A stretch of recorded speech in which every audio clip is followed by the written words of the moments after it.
There might be a slight delay. So thank you very much for the invite to speak. Please. You can hear well. So as I said, I am in process of transitioning from the Wellcome Sanger Institute, where I've been for the last 15 years, to Milano, which is my hometown, where I'm trying to, I'm helping to build a new life science institute, which is called Human Technopole, that is shown here on the right. So this is an institute which represents a major initiative by the Italian government, is indeed, has the ambition to become of similar size to the Sanger Institute, so over 1,000 employees, and to do cutting-edge genomic science. Cambridge, I work in the last 15 years been through collaboration with clinicians and the population cohorts in there. So what I would like to do today is to give you a very quick whistle-stop tour of some of the work that we've been doing in 10, 15 years, and also really try to summarize some of the key problems that we're facing as we work mostly on common disease. My research is actually slightly disease agnostic. We do a lot of work on risk factors for complex disease, and I'm particularly interested in understanding similarities between diseases. So common diseases are indeed the biggest causes, and not only but also morbidity worldwide, as you know, and they are a growing problem. And this is linked to both an aging population, but also changes in our immediate environment, such as pollution, exercise, access to good diets, and so much so that these diseases, in particular non-communicable diseases, the world. So there's been, following the Human Genome Project and much beyond, there's been a lot of effort in trying to build genomic, a lot of momentum in building genomic resources to study complex disease genetics. And indeed, this is really not short of a complete revolution and about how we have there's potential to use genomics across a wide board of biomedical applications. First of all, to discover new mechanisms of disease biology and disease etiology. And if I have time, I'll show you an example at the end. To genetic risk, inherited risk, and to model risk prediction and early detection of diseases in order to guide intervention. And finally, also to very much so to develop new drugs based on or informed by genomic information. So our lab broadly uses genetic as a tool to study biology, and we're really interested in understanding causal effects underpinning genomic and genetic associations, because of course an assumption or a knowledge of causality is essential for us to be able to plan interventions. So a lot of the work we done, at least initially, was really to exploit new technologies, particularly technologies that become scalable and cheaper in population to atlas human variation and its function. As I said, this has been a really an incredibly exciting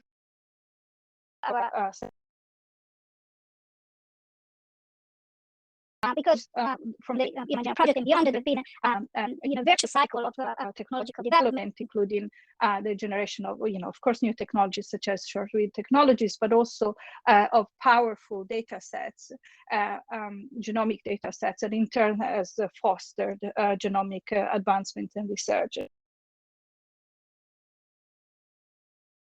On the left-hand side, so this is a picture taken from a review that myself and some collaborators have written that summarizes the field quite well. If you take this figure on the left, is the steady rise of diagnosis for rare diseases that have been enabled through the adoption of exome sequencing technologies. On the right-hand time of our understanding of complex rare disease predisposition approaches later, and it's pretty much exponential. And this is really being driven by projects such as the characterization of the haplotype reference maps of the human genome with the HapMap, and the ability to use SNP imputation to survey genetic variation at scale. And so this has allowed us to tackle some of the really big questions in the field, and these are three main summarized. One is around discovery. So what are the genetic variants that affect traits, disease risk, and patient outcomes. And this has been very much initially by SNP-based. Subsequently, and now very much from exome and genome sequencing studies. And so as our ability to resolve genetic information, genetics have increased, so has been our ability to tap into the spectrum of rare disease variation, which in this plot showed on the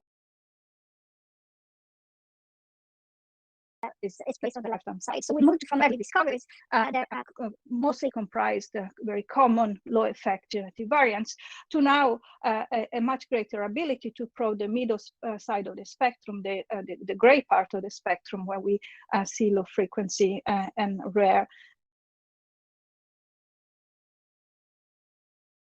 Yes. The big challenge that is very much ongoing is through which causal mechanisms these genetic variants had. This, what we call broadly as variant to function studies, are effectively painstaking efforts to annotate variants that have been discovered through genome association studies and to identify effector genes and mechanisms. Again, I could summarize here some of the approaches that are used to tackle this problem. A generation of maps, for instance, epigenome maps with greater and greater resolution and QTL data sets, quantitative trade locus data sets of great power. And I'll come back to these points a little bit later.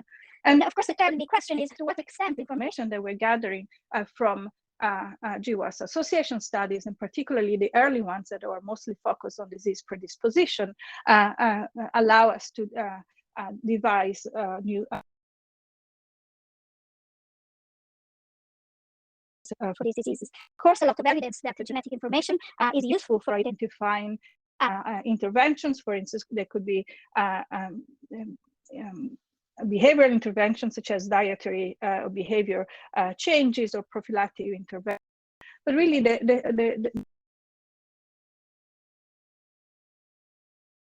design drugs that are effective for complex diseases by reducing both the time and the attrition of the whole process. So the approach that we used in my lab has been mostly relying on the analysis of what we call extensively phenotyped UK Biobank. But began to work earlier than that using a variety of perhaps smaller cohorts.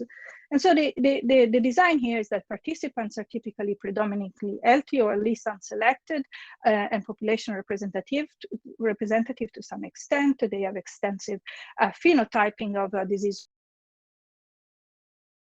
biomarkers, but also other data modalities. And ideally, they would also have information on both environmental risk factors and also disease outcomes, for instance, through linkage with electronic health records.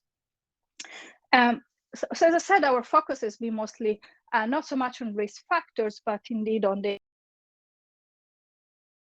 connected genetic variant to disease risk or disease state. And so we, over time, we have indeed worked over all different layers of information, genetic to transcriptomic, proteomic, and metabolomic data. And so as you will see, the use of this type of technologies, the data sets, allow us, again, anchoring information on a genetic variant to understand the potential causal path of effect of a genetic variant on disease. So looking at gene expression, we were involved in the blueprint, which is a European project that ended a few years ago, and here we were indeed in charge of developing an expression and a multi-omic QTL data set. So we collected 200 healthy volunteers, so blood donors from the Cambridge bioresource, and from we isolated 3 different primary immune cell types, neutrophils, monocytes, and T cells. And for each of these 3 cell types, we derived both a measurement of gene expression through total RNA, but also methylation and histone modification. And in some cases, also transcription factor binding data. And so really information to map directly the consequences of genetic variation on each of these molecular phenotype, and we link them through using the cartoon that is shown here on the bottom left. We also, of course, having access to this data, we can get even better resolution, and so that includes, for instance, effects. And there are many cases where indeed we can not only detect allele-specific effects, but also link putative regulatory elements to the genes they control through allelic imbalance maps, such as the one shown here before. And ultimately, what we wanted to do initially was really to the information from the molecular QTLs with information from disease predisposition at individual loci to identify cases where there was robust statistical evidence for what we call colocalization, which is effectively robust statistical evidence of the signal being driven either by the same genetic variant or by sets of very closely correlated genetic variants. And so this is on the bottom is a map of the immune-mediated diseases that we surveyed in the original study, and how many loci we can explain through colocalization with one of the molecular QTL data sets. We also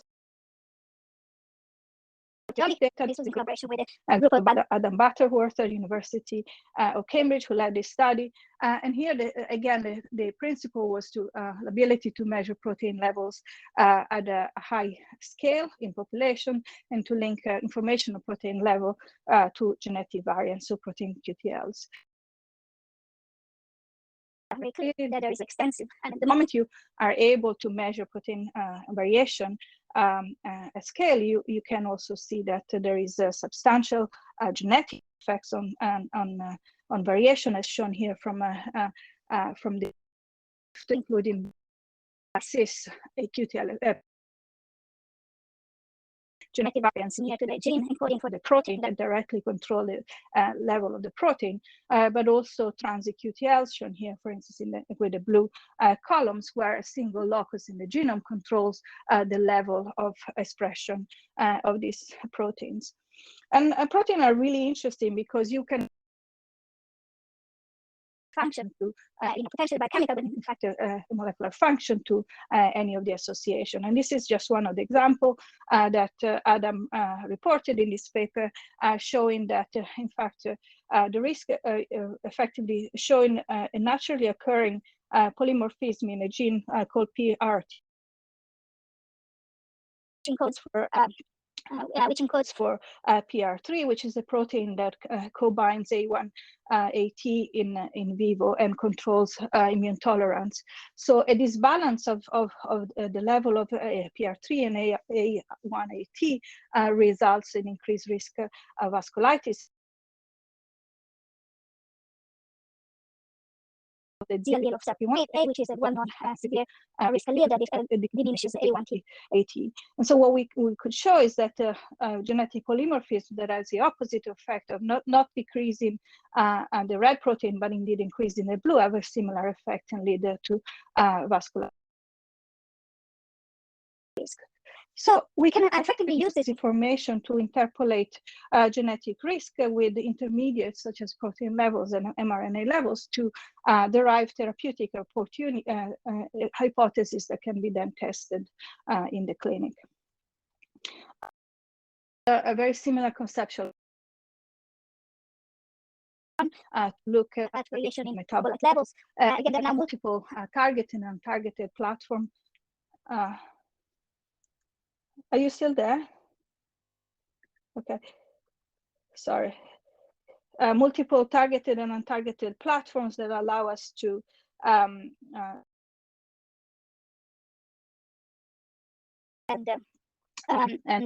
measure and effectively measure the physiological state of a person in vivo, and derive maps such as these ones linking again genetic variation to metabolite variation. And indeed, this is interesting because the products or substrates of enzymatic reactions. So measure metabolites gives us a way to directly measure biochemical activities in vivo. And finally, we looked a lot also at cell composition traits, and this allowed us to study the effect of genetic variation on processes of the differentiation and fate determination. And I'll get back to this a little bit later. So this is not just about the phenotype, but also indeed about the genetics. And as I said, over time, we've been able to increase the resolution of genetic studies by switching from just imputation-based analysis to indeed whole exome and whole genome sequencing-based analysis. And so we were implicated in one of the early studies called the UK10K project, where we sequenced association, we sequenced 4,000 genomes at low rate depth and tested association with about 60 different risk factors for cardiometabolic disease. And this effort was one of the first one, and clearly showed that at least for complex traits, much bigger sample sizes were needed. And it did this as has been surpassed by whole genome sequencing projects such as the UK Biobank whole genome sequencing project and many others that have begun to discover rare variant associations by sequencing hundreds to millions of individual people. And so the state now is that basically the majority of at least the low frequency and or common variation in the genome has now been mapped extensively, and we have now available extensive catalogs of genetic variation in European ancestry samples. And this provides us with an ability to look up very quickly phenotypic consequences of genetic variation in statistically highly powered settings. And this is important because this information can be used to test the biological hypothesis in silico through genetics. So I want to just give some examples, some of the utility and application of this type of data. So the first one, which is an important one, is the ability to nominate drug targets from genetic associations, and this is really, in fact, emphasis of pharma research employing genetic many of the common pharma scientists at the moment. And so really the reason for this is that, as we know, drug developmental pipelines have huge attrition rates, both in terms of time and in cost. And this is due to many compounds failing getting to approval either through low efficacy or indeed poor safety profiles. So there's been a growing amount of evidence.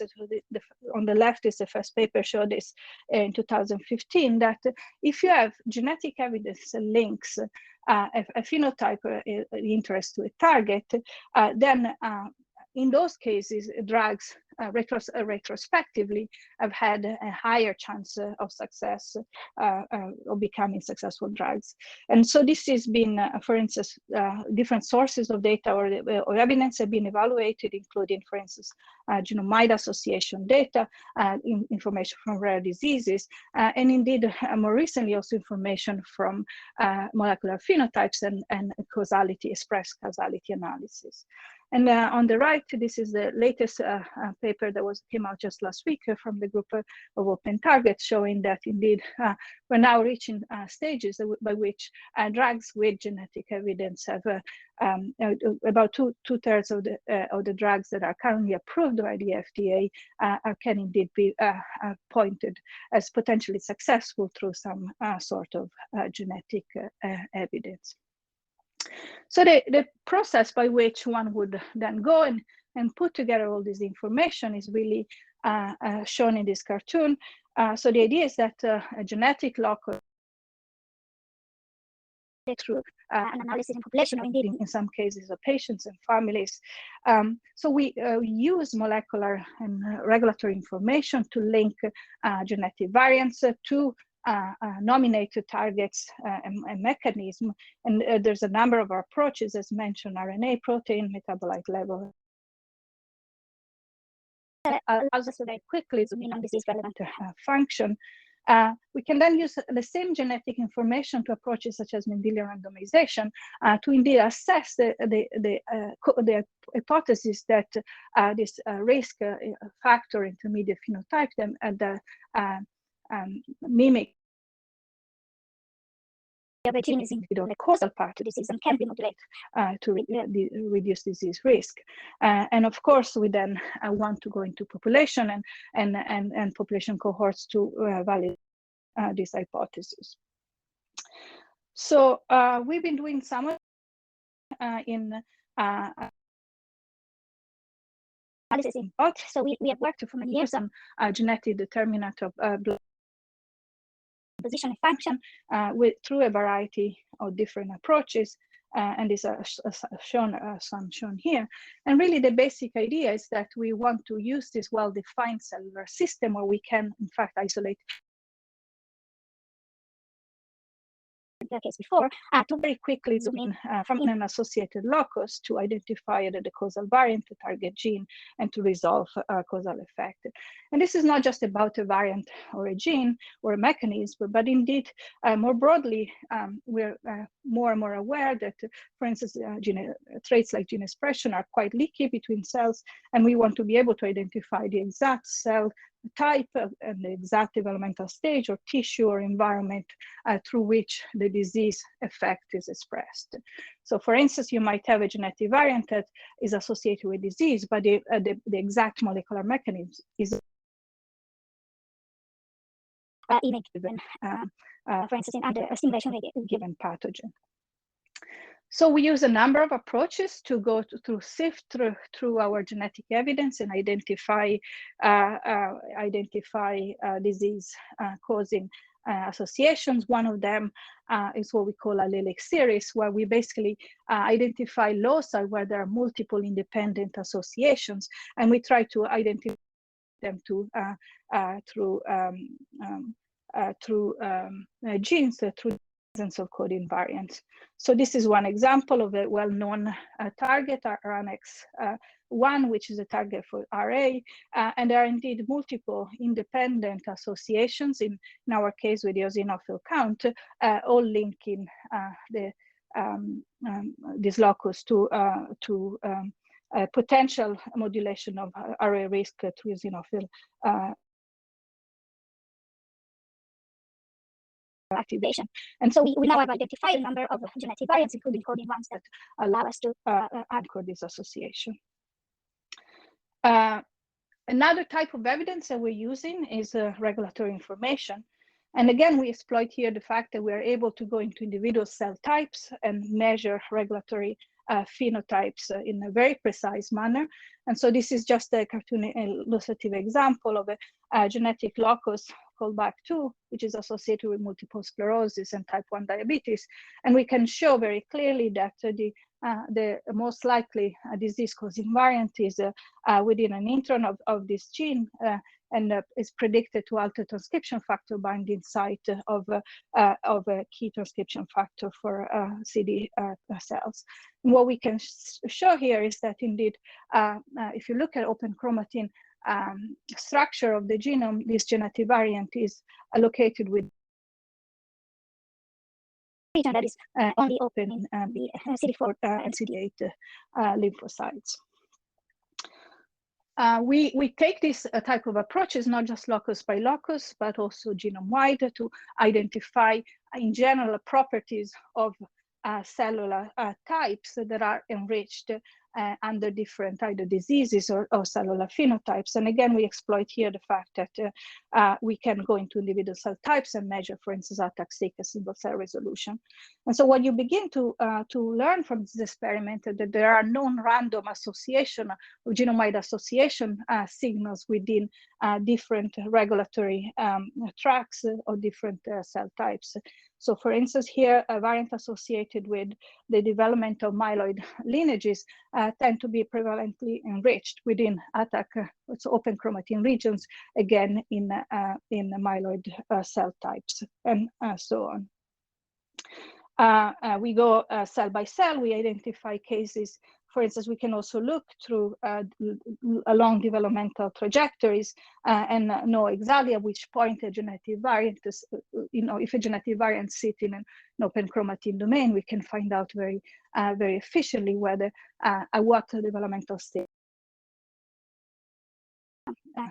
that chromatin region is opened.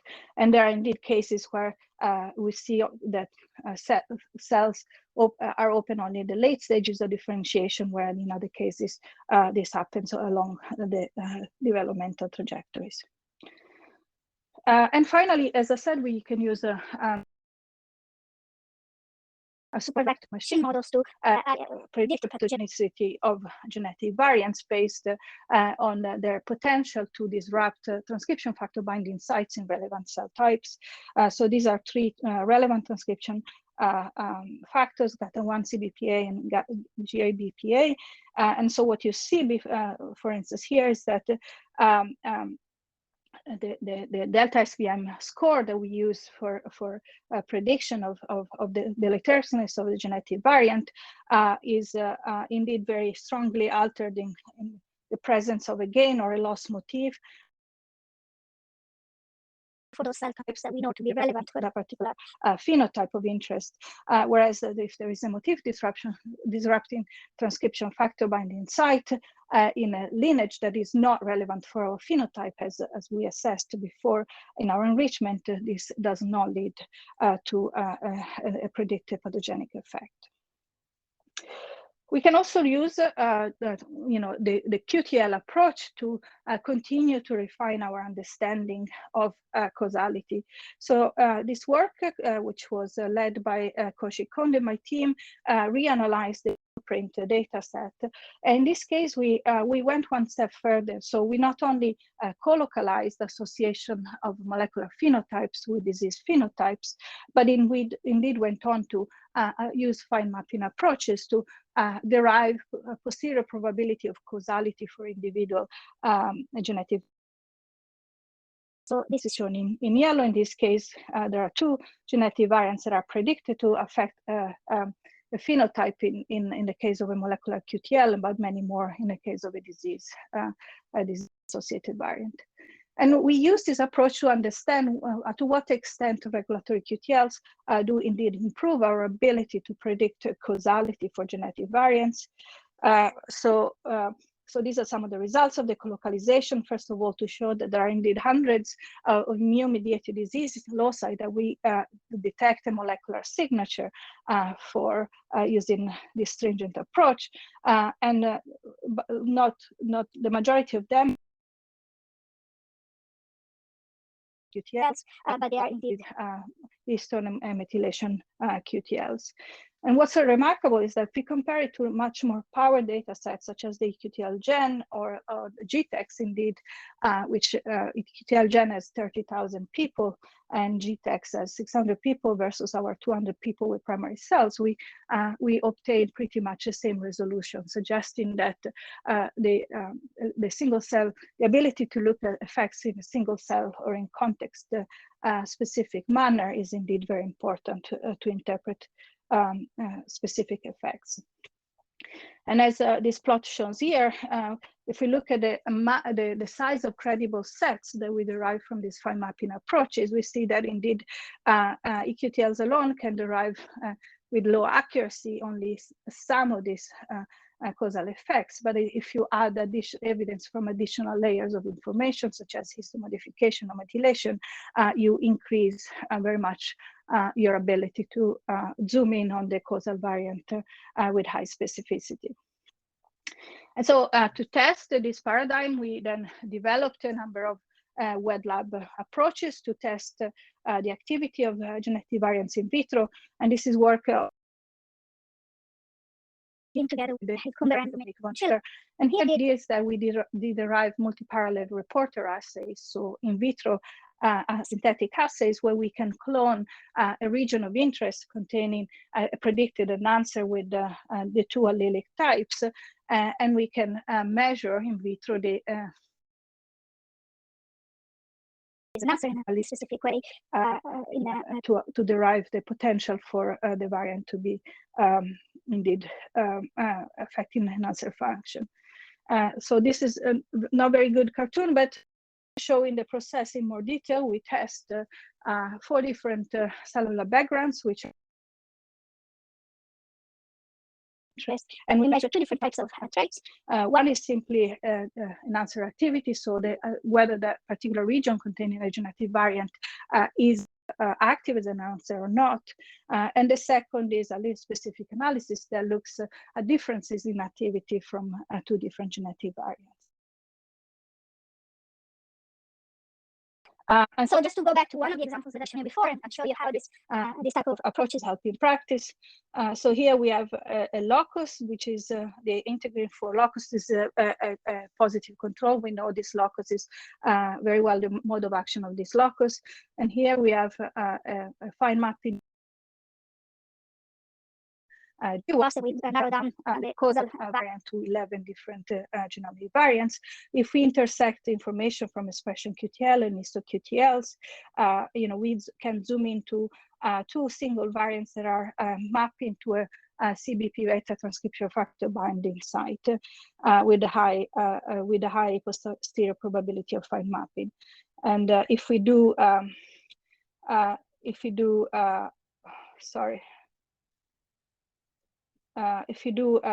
then look at the multi-parallel reporter assay, we can see evidence that indeed just transcription factor binding site is active as an enhancer variant. Of course, this is also pointing to the importance of having the right cell types. And for this, we have started a project in collaboration with Sarah Teichmann, with Oliver Stegel, and with researchers from Queen Mary University to derive molecular expression data at single cell resolution in cohorts with clinical imaging and disease information. And so this will allow us to continue to do this effort of in cell-defined context, but also to link this to the onset of different diseases. How much time do I have? Do I have another few minutes? Okay. So the other example I wanted to show is perhaps more related to how we are going about really dissecting the allelic architecture of many human diseases. And as I said before, the genomic association studies is that GWAS signals were, for the most part, likely to be caused by an accumulation of common variant effects with variants of high frequency but low phenotypic effect and low penetrance.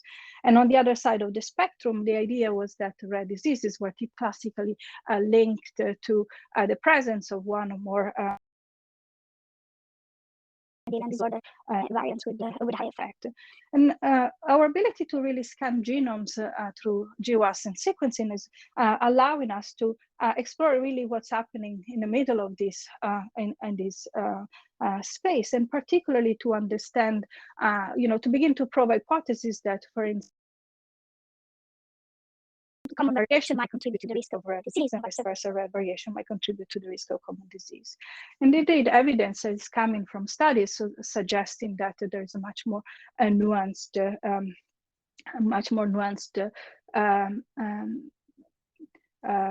view compared to what initially predicted. So as you know, we worked a lot on blood cell traits, and we partnered up with collaborators to test some of these hypotheses. And some of this work that I'm describing now is described in a paper on the left, and was led by Dragan, Eric, Parsa, and Caleb, and the Broad Institute. So through our genome-wide association studies, we have discovered huge catalogs of genetic variation. So we now know well over 11,000 genetic variants, independent genetic variants that are scattered throughout the whole genome and control the development of blood cells. with a unique, very large catalog of genetic variation that allows to identify or to test or to study whether what is the relationship between genetic variation that controls normal hemostatic development and blood development and variation that controls a risk of diseases across the spectrum. And so we can ask, for instance, whether the same the same genes, perhaps with different types of variants, affect both normal variation and disease variation, or indeed if a burden of common genetic variants that control blood cell development might indeed contribute to the risk of rare disorders of the blood and cancers. And this is indeed what we've done. So this first part, looking at rare disease, was led by Dragana Vukovic in my team. And so the idea here is that we want to understand, first of all, whether the genes are shared between Mendelian diseases and common diseases. So on the left-hand side, we show an hypothetical network of association. So what we did is we took our GWAS association variants, we annotated a possible effect of genes to the best of our knowledge. And then we involved in severe Mendelian disorders of blood were indeed enriched in our GWAS association. For instance, a plot here on the top left, you see that signal of platelets, so that effectively one of the parameters that is used to track the development of platelets in vivo are indeed for Mendelian disorder genes or for bleeding and thrombotic disorders. So this suggests that there is a strong non-random overlap between the GWAS loci that control normal development of platelets and indeed aberration that lead to severe disorders. Similarly, we see traits that control the variation of red cells are indeed strongly enriched for Mendelian disorder genes controlling stem cell and myeloid disease and so on. So we use this information to to basically publicly available data sets to understand, for instance, whether we could detect carriers of genetic variants that were, were supposed to be diseased based on the predominant model of inheritance of this phenotype, but indeed were healthy. And the reason why we want to do that is that we know that there are many disorders of the blood that have considerable and expressivity differences, and we wonder whether genetic variation due to common effects could contribute to some of this effect.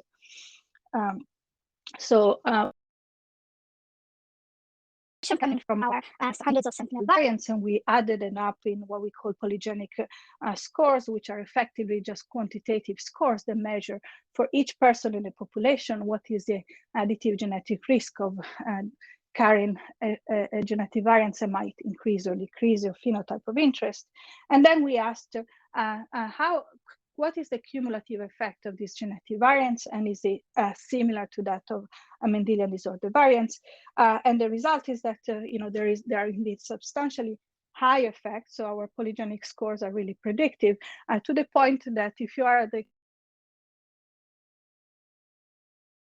shift in a full count, a measurement that is comparable to that of a variant that has been predicted to be pathogenic. So what we can do now is to say, okay, so if the effects of these polygenic risk scores are really so high, is it possible that polygenic risk scores due to common variation might indeed, in some cases, could a risk of disease and indeed be causative for disease? And we tested this hypothesis using, again, UK Biobank, and we retrieved ICD codes for diseases of the blood. And then we effectively fit a models to test the correlation between this genetic polygenic risk and Mendelian disease.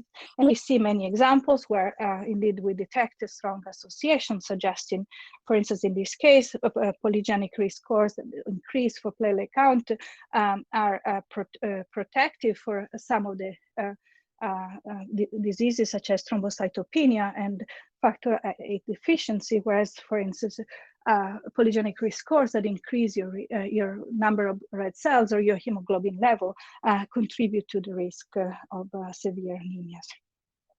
So all in all, this suggests that shifts a little bit the paradigm, suggest there are substantial polygenic contributions of the background genome to disorders of the blood. And we can do the same looking at cancers of the blood. And again, the paradigm here is that somatic driver mutation are indeed typically associated. But we can show very clearly that there is indeed an unknown contribution also from polygenic risk scores, and I'll skip through this quickly. So these are the canonical genetic risk, inherited somatic risk factors, but we can show that depending on the burden of your background genome, your polygenic indeed see either a protective or a risk effect on your disease. So I'll skip to the conclusion because of lack of time. And just simply to remind some of the take-home messages from the last 10 years. So genome-wide association studies have really revolutionized our understanding of the genetic predisposition to many common diseases. We see that there is indeed a genetic control on every layer of biology that we can measure. Genetics is a powerful tool to test biological hypotheses in vivo. There's still a lot to do to understand the function of human variation, but to the extent to where we are today, genomics has really become a commodity for advancing therapeutic hypotheses. And so this really also sets some of the priorities for our future. Of course, the first one, an important one, is to acknowledge the fact that genetic association have mostly been carried out in European population, and it's important to increase representation of diverse population, not only in genome-wide association studies, but indeed across all data types. And this is important not only to increase our ability to resolve regions with high linkage disequilibrium, but indeed also importantly to extend the benefit of genomic studies to everybody. There's clearly, this has to happen through larger, ambitious projects that support infrastructure and capacity building locally, and rather than with a centralized model of European-led or American-led associations. We want to study the function of human variation at scales through federated efforts, and this includes both in vitro study, but also by implementing pragmatic frameworks to do this type of studies in humans. And of course, as I've shown you before, there's now potential to begin to use polygenic scores in clinical settings, and we need to be able to test this fully.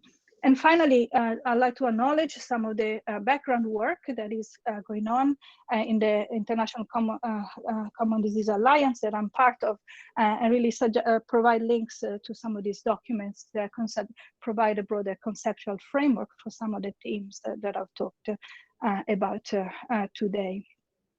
And with this, I'll just thank the many team members and collaborators of the years, participants of studies, and also funders. And thank you very much for your attention. Okay. Thank you, Nicole, for a great talk. I think there was a question about potentially getting a copy of the slides, as for some reason the resolution for some of the smaller figures was not as high as it could have been. So we'll follow up with you on that. Yeah, sorry about that. Yes, for sure. No worries. And then just maybe we have time for one question, but can our next speaker go ahead and start working on getting your slides up? Yeah. And then, so Nicole, I was curious, you noticed that, oh, sorry, you have a question. Go ahead, please. Yes. Is this, you might have to switch it on, I don't know. Hello? Okay. Yes. So it's a bit specific. You mentioned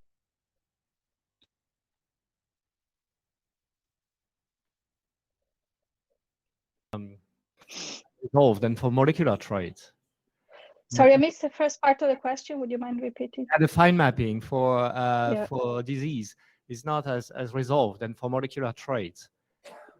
And I wonder why, on the sample size point of view, it's the other way around. So is it that those associated with disease just carry more causal variants, or what's the reason for that?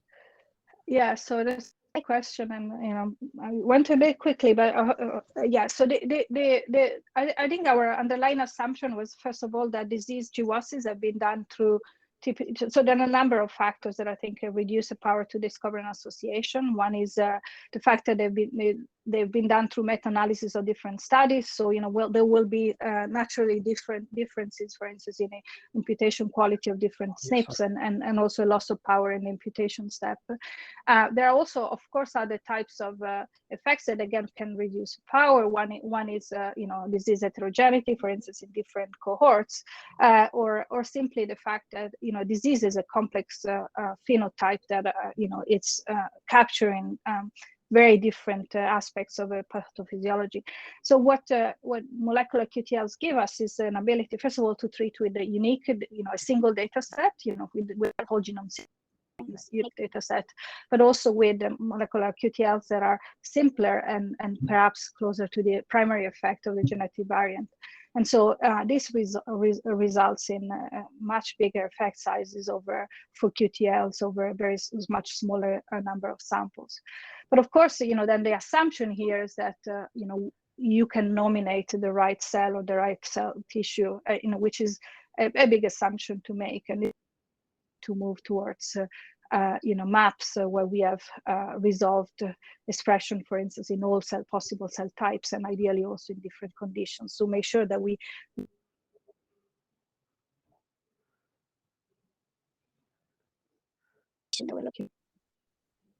Thank you.